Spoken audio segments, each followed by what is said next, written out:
Hi అండి, నేనే మీ Varalakshmi kitchen స్వాగతం. అందరూ బాగున్నారా? అందరూ బాగోవాలి, అందులో మేము ఉండాలని మనస్ఫూర్తిగా దేవుడు కోరుకుంటున్నానండి. ఈరోజు మనం చికెన్ ఫ్రై చేసుకుందామండి. దానికి కావాల్సినవి చూద్దాం. 1/2 కేజీ చికెన్ తీసుకున్నామండి. ఒక ఉల్లిపాయ కట్ చేసి పెట్టాను, పెద్ద ఉల్లిపాయ ఒకటి కట్ చేసి పెట్టాను, 4 పచ్చిమిరపకాయలు కట్ చేసి పెట్టాను, కొంచెం కరివేపాకు తీసుకున్నాను, కొంచెం కొత్తిమీర తీసుకున్నాను. ఇది ఎలా కలుపుకోవాలి చికెన్ ఫ్రైకి చూద్దాం. ఇంకోండి కళాయిలో వేసేసుకుందాం. అన్నీ చికెన్ వేసేస్తున్నానండి. ఫస్ట్ తర్వాత కొత్తిమీర కూడా వేసేసుకుందాం, కరివేపాకు కూడా వేసేసుకుందాం, పచ్చిమిరపకాయలు కూడా వేసేస్తున్నాను, ఉల్లిపాయలు కూడా వేసేస్తున్నాను. ఇందులోనే 1/2 చెంచా పసుపు వేస్తున్నానండి. అలాగే రుచికి సరిపడిన సాల్ట్ కూడా వేసేస్తున్నాను. అలాగే కారం 1 స్పూను కారం వేస్తున్నానండి. ఆల్రెడీ మనం పచ్చిమిరపకాయలు వేసుకున్నాం కాబట్టి 1 స్పూన్ కారం వేస్తున్నాను. అలాగే 1/2 చెంచా గరం మసాలా వేస్తున్నానండి. అలాగే 1/2 చెంచా జీలకర్ర పొడి వేస్తున్నానండి. 1 స్పూను అల్లం పేస్ట్ వేస్తున్నాను. అలాగే 1 చెంచా పెరుగు వేస్తున్నానండి. ఇంకోండి పెరుగు వేస్తున్నాను, 1 చెంచాన్నర పెరుగు వేసాను. ఇప్పుడు మనం ఇందులోకి ఆయిల్ వేస్తున్నానండి. 4 స్పూన్ల ఆయిల్ వేసాను. ఈ ఆయిల్ ఇలాగ వేసి మొత్తం మనం ఇది కలిపేవాళ్ళండి. ఇంకోండి చూడండి 4 స్పూన్లు ఉంటుందండి ఆయిల్ వేసాను. ఇప్పుడు ఆయిల్ వేసేసుకున్నాం కదా, ఇది మొత్తము ఇలాగా మనం మిక్సింగ్ చేసేసుకోవాలండి. ఈ చికెన్, ఈ ఉల్లిపాయ ముక్కలు, కరివేపాకు, కొత్తిమీర, కారం, గరం మసాలా, అల్లం పేస్ట్ ఇవన్నీ పట్టిలాగా మనం ఇలా కలిపేసుకోవాలి. ఇలా మ్యాగ్నేట్ లాగా చేసేసి ఒక 10 నిమిషాలు మనం పక్కన పెట్టుకోవాలండి. ఈ మసాలాలు మొత్తం ఈ చికెన్కి పడుతుంది కాబట్టి టేస్ట్ మాత్రం చాలా బాగుంటుంది చికెన్ ఫ్రై. ఇంకోండి చూడండి మొత్తం ఇలా కలిసిపోవాలి. చూడండి ఉల్లిపాయ ముక్కలు, పెరుగు అంతా కలిసిపోయింది కదా. ఇంకోండి ఇందులో పెరుగు లేని వాళ్ళు నిమ్మకాయ కూడా వేసుకొని చేసుకోవచ్చండి. నిమ్మకాయ వేసుకుంటే కూడా బాగానే ఉంటుంది. కాకపోతే నేను నిమ్మకాయ వేయలేదు, పెరుగు ఒకటే వేసేసి చేస్తున్నానండి. చూడండి మొత్తం ఇలాగా మనం మ్యారినేట్ చేసేసుకోవాలి. మ్యారినేట్ చేసేసుకున్నాం కదా, ఇది ఇప్పుడు మనము 10 నిమిషాలు పక్కన పెట్టేద్దామండి.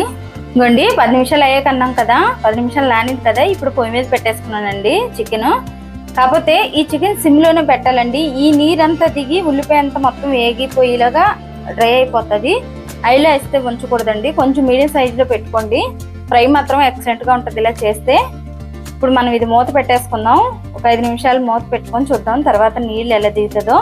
ఇంకోండి చికెన్ ఒక 5 నిమిషాల తర్వాత చూద్దాం అన్నాం కదా, చూడండి నీళ్ళు అంతా ఎలా దిగిపోయింది చూడండి. ఇప్పుడు మనం కొంచెం కలుపుకుందామండి. ఇలా కలుపుకొని ఒక 2 నిమిషాలు మూత పెట్టుకొని అప్పుడు మూత తీసేసుకోవాలి. ఇంకా చూడండి ఇప్పుడు మనం 2 నిమిషాలే మూత పెడదామండి. ఇంకా ఆపేద్దాం అంటున్నాను, సారీ. మూత పెట్టేసి 2 నిమిషాల తర్వాత తీసేసి అప్పుడు మామూలుగా డ్రైగా వేపుకోవాలండి. ఇవ్వండి 2 నిమిషాలు మూత పెట్టుకోవాలన్నాం కదా, చూడండి 2 నిమిషాలు మూత తీసాను. ఇప్పుడు మనం ఇది కలుపుకుందామండి. చూడండి వేగిపోతుంది ఆల్రెడీ. ఇవ్వండి ఇప్పుడు మనం మూత తీసేసి ఇంకా మూత పెట్టకూడదండి, ఇది మొత్తం ఇలా కలుపుకుంటూ ఉండాలండి. ఇంకొక 5 నిమిషాలు అయితే వేగిపోద్ది. ఇంకో చూడండి, ఇవ్వండి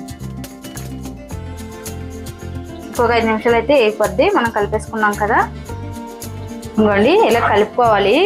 కలుపుతూ ఉంటే పైది అడిగిది కూడా ఏగుతూ ఉంటుంది. ఇంకో చూడండి కలిపేసాం కదా, ఇంకో 2 నిమిషాలు ఉంటే ఆపేసుకుందాం.